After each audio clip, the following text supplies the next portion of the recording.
Good evening to all of you. Today, I'm going to discuss another important topic of MED, which is a research methodology, right? Under this topic, we will discuss meaning, nature, and characteristics of research. After that, we will discuss meaning and nature or characteristics of educational research. Then we will discuss about purpose and importance of educational research. Number 4 पे we will discuss types of educational research, steps and limitations of educational research. So I start with the research first of all. So before going to the further, we discuss on this research because in our syllabus it is a educational research. Before we have to understand the concept of a research, right? Research basically क्या चीज है? Research एक systematic inquiry है to describe, explain, predict and control the observed phenomena. अब basically ये observed phenomena क्यों होता है? Why we need the research, okay, why we do research. Research basically एक प्रॉब्लम है, उस प्रॉब्लम को सोल्व आउट किया जाता है एक सिस्टमैटिक वे से. This is called the research. If we do not do the research, तो then whatever the development you are looking in and out, okay, so this is all the result of the research. Research एक systematic inquiry है. Research को problem भी बोलते हैं, study भी बोलते हैं और फिनोमिना भी बोलते हैं. तो what actually research does? Research किसी भी प्रॉब्लम का सिस्टमेटिकली सॉल्यूशन है. This is called research. और रिसर्च के जितने भी मेथड्स हैं that are based upon the observable experience and empirical evidence. क्योंकि इंपिरिकल होता है कि नॉलेज, हमें कोई भी रिजल्ट्स है साइंटिफिक वे में हमें उस नॉलेज को गेट करना, तो तभी रिसर्च को कहा जाता है it is a systematic inquiry.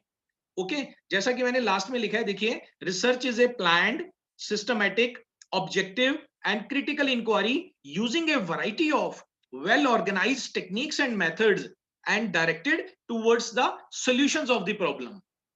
Means research के पास अपने ही methods हैं, techniques हैं, scientific methods हैं, जिनकी हेल्प से रिसर्च उस पर्टिकुलर प्रॉब्लम को सिस्टमेटिकली वे में सॉल्यूशन उसका प्रोवाइड करती है.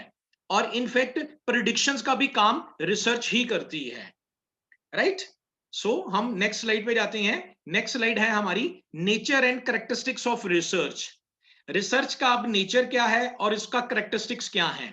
रिसर्च एक प्लान्ड, सिस्टमेटिक और highly methodological in its approach. ये स्टडी है, जैसा कि मैंने कहा था, it is A directed towards the solutions of the problem. किसी भी प्रॉब्लम का सॉल्यूशंस प्रोवाइड करती है रिसर्च इन सिस्टमेटिक मैनर के अंदर. Third bullet is that it is a continuous inquiry in search of knowledge. So उस पर्टिकुलर नॉलेज को, उस पर्टिकुलर फिनोमिना को ये सर्च करती ही रहती है continuously unless or until we reach on the solutions of the problem. और research क्या करती है? नंबर 4, इसका नेचर और कैरेक्टरिस्टिक्स क्या है? To develop a theories, develop a principles, develop a philosophies. उस थियोरीज को डेवलप करना, उस नॉलेज को डेवलप करना, उस नॉलेज को लेके आना और उसको अप्लाई करना.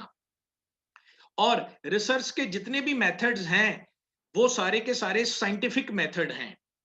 सेकंड लास्ट बुलेट देखिए, it uses the inductive and deductive methods. Inductive method होता है जनरल से पर्टिकुलर की तरफ जाना और डिडक्टिव होता है पर्टिकुलर से जनरल की तरफ आना. तो ये मेथड्स को भी यूज करती है. तो हम इसको थोड़ा कंक्लूड करते हैं. रिसर्च बेसिकली क्या चीज है? रिसर्च एक सिस्टमेटिक इंक्वायरी है किसी भी प्रॉब्लम का, number 1.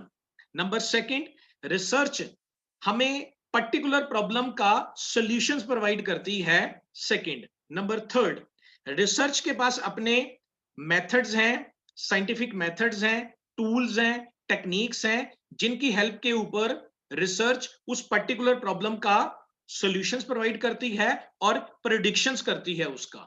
So this is all about the research, right? It is a very comprehensive term. अब हम अपनी नेक्स्ट स्लाइड में we are going to discuss educational research, जो आपके पेपर 4 के अंदर, एमएड के अंदर है, पेपर 4 के अंदर। एजुकेशनल रिसर्च क्या चीज होती है? तो guys, educational research is A branch of the research that is used to apply the research knowledge into the field of education in order to get the solutions. हमारा जो education है वो क्या चीज है? It is full of problems. Education के अंदर full of problems हैं। उन प्रॉब्लम्स को रिसर्च के एप्लीकेशंस और रिसर्च के प्रिंसिपल्स की हेल्प से उन प्रॉब्लम्स को हम सॉल्व करते हैं। For example, what are the problem? What are the educational problems? Teaching learning problems, evaluations problem, curriculum problem. So there are a lot of other problems. What should be the aims of education? What should be the purpose of education? These all are the problems of the education institutions in the teaching learning process. इन सभी solutions का systematic answer research की help से हम लेते हैं, वो हम आगे डिस्कस करेंगे। सीवी गुड की एक डेफिनेशन जरूर याद रखना। ये देखिए, सीवी गुड ने क्या कहा है? Educational research is study and investigation in the field of education और सॉल्व द एजुकेशनल प्रॉब्लम्स। हमने अपना first paper we have finished ना, educational philosophy, sorry philosophy of education. तो फिलोसफी ऑफ एजुकेशन की डेफिनेशंस क्या थी? When we apply the philosophical principles and applications of philosophy into the field of education in order to solve educational problems called philosophy of education. Similarly, educational research भी यही करती है। When we apply the applications and principles of research into the field of education in order to solve the educational problems is called educational research. Right, guys? Last में देखिए, S M कौरे ने क्या कहा है? वो लिखता है better education means better development. Right? आपकी एजुकेशन सिस्टम तब तक बेटर नहीं हो सकता जब तक उसके ऊपर रिसर्च नहीं हो रही है। तभी आपने यू हैव सीन दैट, अभी ना इसी स्लाइड में रिसर्च के कंसेप्ट को समझो कि जिस भी ऑर्गेनाइजेशंस का पीछे R&D, research and development unit होगी, वो अपने आप डेवलपमेंट होती ही रहती है उन चीजों की। Last year we were suffering a problem of the corona, तो इस टॉपिक, इस प्रॉब्लम्स के ऊपर रिसर्च हुई। रिसर्च होने के अंदर आप ये देखिए, विद इन ए 7 और 8 मंथ हमने उसकी प्रॉब्लम भी फाइंड आउट कर ली और उसकी वैक्सीन भी आ गई है। This is all result of the research. और मैं आपको और समझाता हूं, ये जितनी भी चीजें आप देख रहे हैं अपनी खुली आंख से, राइट? ये जूम का एप्लीकेशन है जिसकी हेल्प से we are discussing with each other, right? Computer है, डेवलपमेंट्स हैं, स्कूल्स हैं, कॉलेजेस हैं, जितनी भी चीजें आप ये देख रहे हैं, ये सभी चीजों के ऊपर पहले रिसर्च हुई थी, तब जाकर these all things came into existence. Even helicopter भी बनने से पहले कम से कम कितनी बार नीचे गिर गया था, राइट? एडिसन ने बल्ब की भी खोज की थी, जब एडिसन ने, तो बल्ब भी कई बार, 1000 बार, 1500 बार उसका जला ही नहीं था। तो ये कंटिन्यूसली रिसर्च होती रहती है। इसी वे में एजुकेशन के भी फील्ड के ऊपर रिसर्च होती रहती है in order to make the education effective, right? जैसा कौरे ने बोला है, better education means better development and it is possible through the educational research, right? Next हम डिस्कस करते हैं nature and characteristics of educational research. क्या है? फर्स्ट वाला बुलेट तो वही है कि application of a scientific method in the study of educational problems. Second क्या चीज है? जो एजुकेशनल रिसर्च है, it is a systematic accurate investigations होती है about a particular problem. Third bullet क्या कहता है? It solves the specific problem in relations to teaching learning process. Fourth bullet क्या कहता है? The methods, the techniques of educational research are based upon scientific methods या empirical evidences. इसका जितने भी मेथड्स हैं वो इंपीरिकल एविडेंसेस के बेस के ऊपर हैं। हमें कोई भी पुरानी रिसर्च करनी है, साइंटिफिक बेस के ऊपर होती है। और लास्ट में educational research findings are useful in the new development of principles and theories. एक क्वेश्चन आता है कि what is the need of educational research, तो उसका आंसर ये है, we do the educational research in order to build up a theory or any philosophy. Okay, then we apply it, we test it. अगर वो useful होती है तो हम कंटिन्यूस रिसर्च करते हैं उसके ऊपर, right? So next, this is the most important, ये क्वेश्चंस भी आपको लास्ट टाइम आया हुआ है, purpose and importance of educational research, right? तो क्या क्या है, जल्दी से इसको कर लेते हैं। Answers to the practical educational challenges, जितने भी एजुकेशनल चैलेंजेस आ रहे हैं उसका जो सॉल्यूशंस है वो प्रोवाइड हमें करती है research. Number second, identify truth regarding enrolment, drop out and quality of education, इन सभी को भी साइंटिफिक स्टडी कौन करती है? रिसर्च करती है। Third, adding of the existing stock of knowledge related to the educational field. Number four, to build a new knowledge, ये देखिए वही बात आ गई है जो मैं बार बार बोल रहा हूं, रिसर्च का पर्पस है न्यू नॉलेज को बिल्ड करना, न्यू मेथोडोलॉजी को बिल्ड करना, न्यू पेडागोजी को बिल्ड करना। आज आप ये देखिए स्टूडेंट्स हैं जो those who are studying in the schools and colleges, they are more talented as compare to 25 30 40 साल पहले। आप ये देखिए तब इतने मेथड्स, इतनी पेडागोजीज, इतनी टीचिंग लर्निंग टेक्निक्स डेवलप नहीं हुई थी जो आज की डेट में डेवलप है। So this is all result of the educational research, right? Fifth bullet क्या है? Purpose and importance of educational research का सॉल्व करती है पर्टिकुलर प्रॉब्लम्स को। क्लासरूम के अंदर कोई प्रॉब्लम्स आती हैं, इंस्टीट्यूशंस के अंदर प्रॉब्लम्स आती हैं, एडमिनिस्ट्रेटिव लेवल के अंदर कोई प्रॉब्लम्स आती हैं, तो इनका भी सॉल्यूशंस कौन प्रोवाइड करता है? रिसर्च ही प्रोवाइड करती है। नेक्स्ट बुलेट देखिए, new teaching methods, curriculum, transaction strategies, right? इन सभी का, और लास्ट में आप ये देखिए, identify and assess the ICT enabled classroom and teaching. ये भी जो आईसीटी इनेबल्ड क्लासरूम बनाना है, ये भी that comes under the scope of the educational research, और you can see that this is the purpose and importance of educational research, right? So next topic is a type of educational research. This is also most important. अब educational research कितने type की होती है? What are the types of educational research? Classifications of educational research. So you always have to remember there are three types of educational research. One is basic or fundamental research, second applied, or third action research, right? तो इन तीनों को आपने समझना, ये बहुत ही important है और ये कई बार आई भी हैं आपके एग्जाम्स के अंदर। So we talk about the basic research और फंडामेंटल रिसर्च। फर्स्ट, जो बेसिक रिसर्च होती है ना guys, in the under the basic research we do the research for the sake of knowledge, right?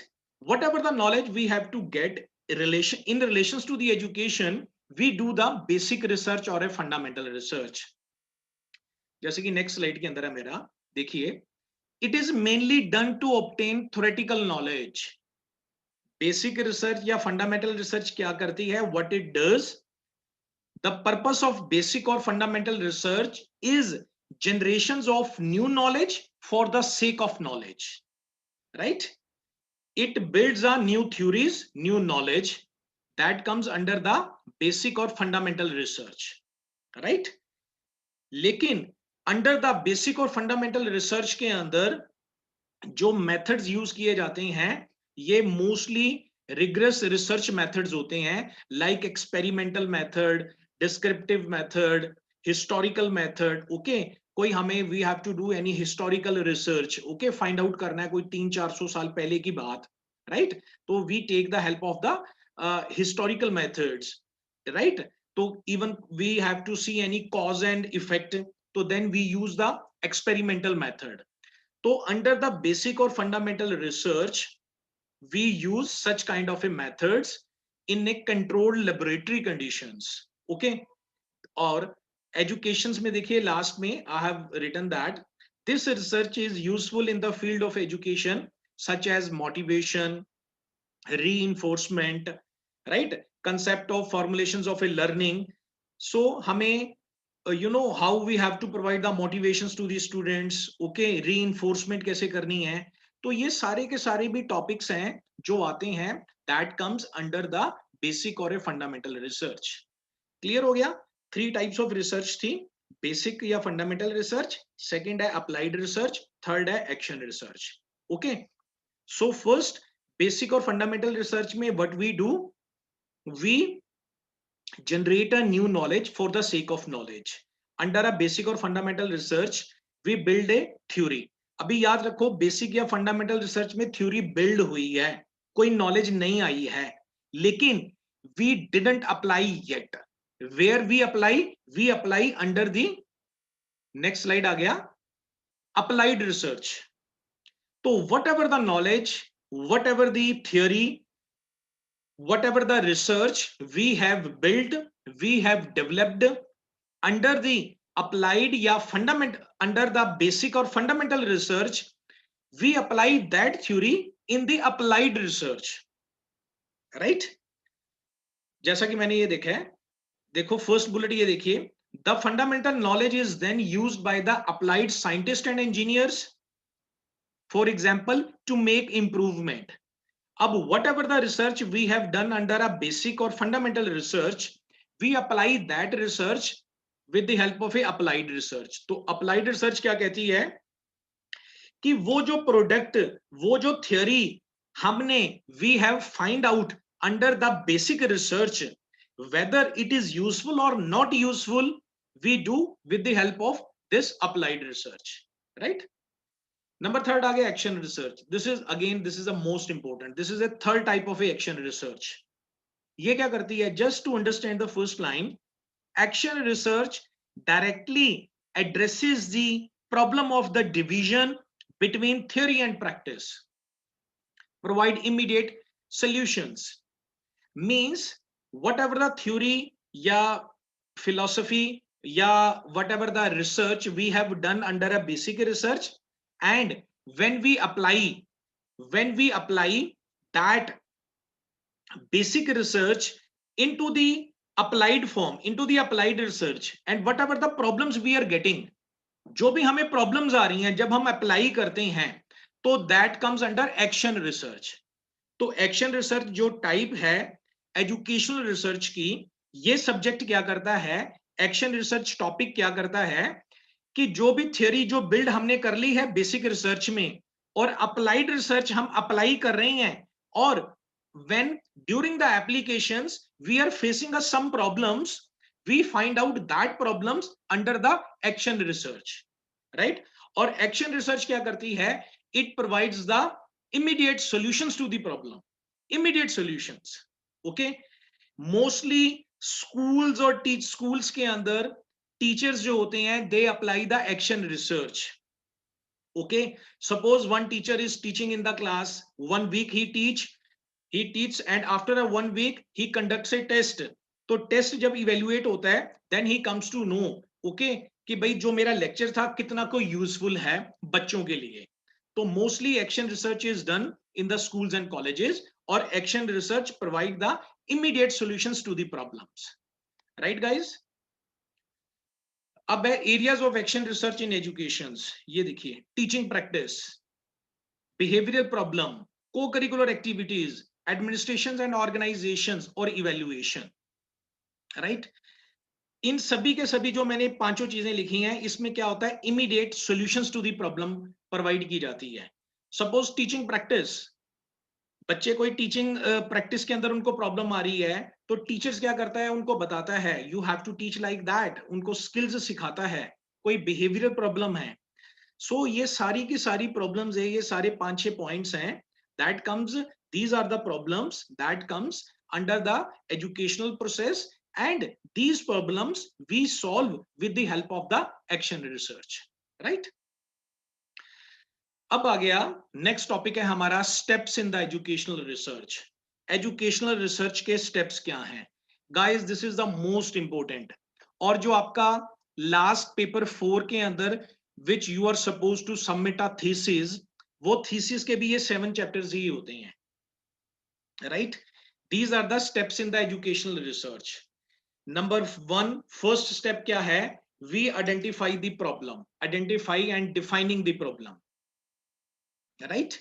You have to, यानी कि इस topic के under you are also understanding about the thesis, जो आपका paper 4 के अंदर है, right, you are getting knowledge of this, okay, these 7 steps you have to follow under your thesis, okay, it would be clear. और ये 7 के 7 subjects हैं, you have to define in 5 or 6 lines, okay, in a notes which I will give to you. I have explained over there, just I am discussing with you here steps in the educational research. तो याद रखना, problem जो starts होती है, पहले identify करना है उस प्रॉब्लम को, राइट, कि भाई प्रॉब्लम्स क्या है। अब हमने प्रॉब्लम को कोई आइडेंटिफाई कर लिया, it can be any of the problem, so we take the example, right. Suppose करते हैं, we talk about the academic achievement of the student, okay, student is not getting a good marks, okay, उसकी हमें academic achievement कैसे करनी है, okay, तो हमारे पास वो प्रॉब्लम आ गई। अब हमने we have to work on academic achievement of the student, या सिंपल हम एग्जांपल लेते हैं, we just want to see that how many students in the class 10th having the knowledge of computer or not. This is our problem, right? We want to see that जितने भी CBSE के schools हैं all over India, right, we want to see that the 10th class students, okay, मतलब whether they have knowledge of computer or not. This is our problem, okay. तो हमने first we have identified a problem. Second step क्या होता है, याद रखना, the second step is always review of related literature. Whatever the problem we have defined, उससे related we have to collect the reviews. हमें reviews को collect करना है उस regarding problems, right? तो हमारा topics क्या था? Knowledge of computer applications among 10th class students. Okay, knowledge of computer application among 10th class students of CBSE board, pan India. Pan India हमने ये देखना था। अब उससे रिलेटेड हमने कंप्यूटर की नॉलेज ली, राइट।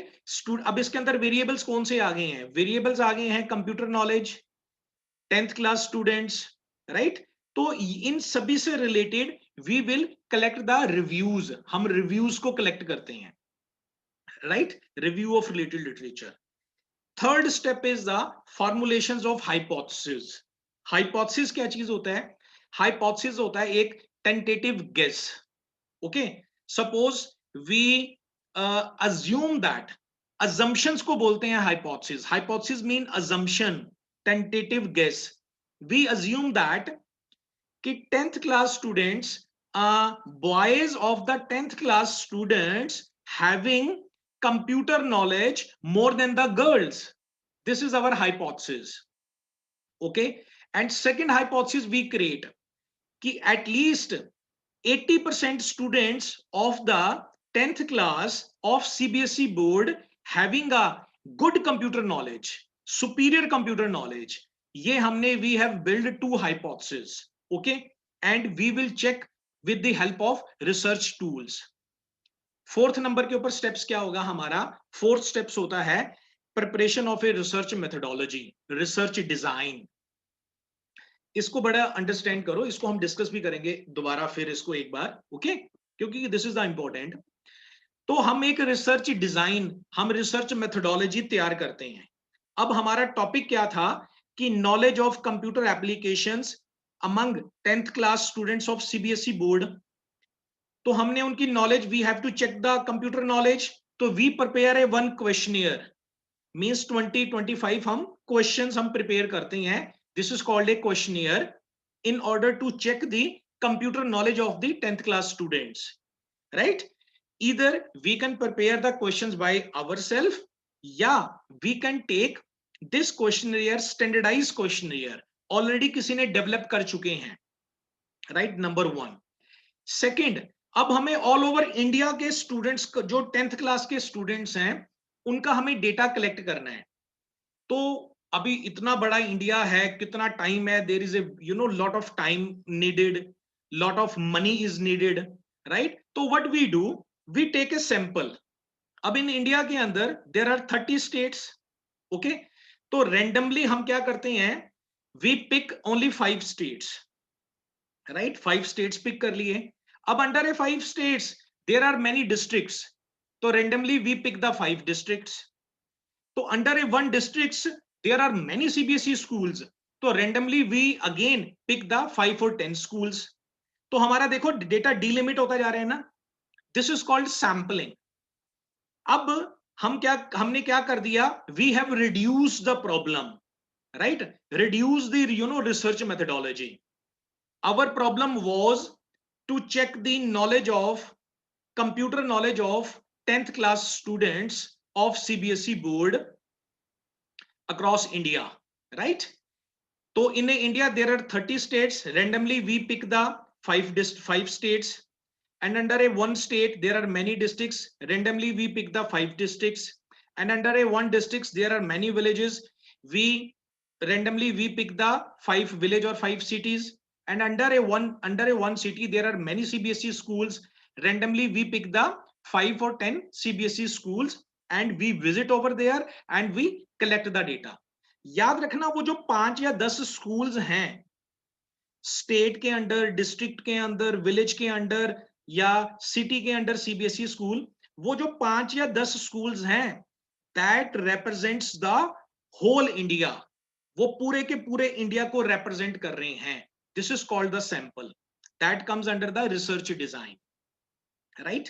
फिफ्थ स्टेप हमारा क्या हो गया, data and information, collections of data and information, right, physically yeah with the help of email and others, okay, we physically we go over there, we send by the email वो जो particular हमारा questionnaire था, and students को वहां पर tick mark करना होता है, स्टूडेंट्स विल टिक मार्क, वो डेटा हमारे पास आ गया, we have collected the data of 10th class students regarding the computer knowledge. Sixth step क्या है, सिक्स्थ स्टेप इज उस डेटा को हम स्कोरिंग करते हैं, ऑर्गेनाइज करते हैं, we organise the data, analysis the data, and in last we interpret the data with the help of educational research या statistical tool like mean, median, mode, right, with the help of we interpret the data, और we check the hypothesis under a 6 point, we check the hypothesis, जो हमने पहले hypothesis मान के चले थे कि भाई students have male students have superior knowledge या good knowledge than the female students, okay, उसको टेस्ट करते हैं, तो वो हमारा रिजल्ट बताता है whether the hypothesis is accepted और rejected, right, doesn't matter, rejected means अगर बॉयज ने नहीं नॉलेज होगी तो हो सकता है गर्ल्स की नॉलेज हो, राइट। तो हम हाइपोथेसिस भी 6 स्टेप्स में हम चेक करते हैं, और 7th point the most important, we draw the valid conclusions और वी प्रिपेयर अ रिपोर्ट। तो this is all steps of the educational research, एक पर्टिकुलर थीसिस के, एक टॉपिक्स के ये स्टेप्स होते हैं, 7 steps. You always have to remember, first हमें आइडेंटिफाई करना है प्रॉब्लम को, सेकंड उस प्रॉब्लम से रिलेटेड डेटा को हमें कलेक्ट करना है, रिव्यूज हमें कलेक्ट करने हैं, थर्ड नंबर के ऊपर हमें हाइपोथेसिस को डेवलप करना है, फोर्थ नंबर के ऊपर हमें एक डिजाइन, रिसर्च डिजाइन तैयार करना है, how we have to proceed further, right. Fifth number के ऊपर हम कलेक्ट करते हैं डेटा और इंफॉर्मेशंस को, 6 के अंदर उस डेटा और इंफॉर्मेशंस को हम ऑर्गेनाइज करते हैं, इंटरप्रेट करते हैं with the help of excels, okay, या स्टैटिस्टिकल टूल्स, और 7th नंबर के ऊपर we draw the conclusions and prepare the report. So this is the research, this is the steps of the research, right guys? So thank you so much.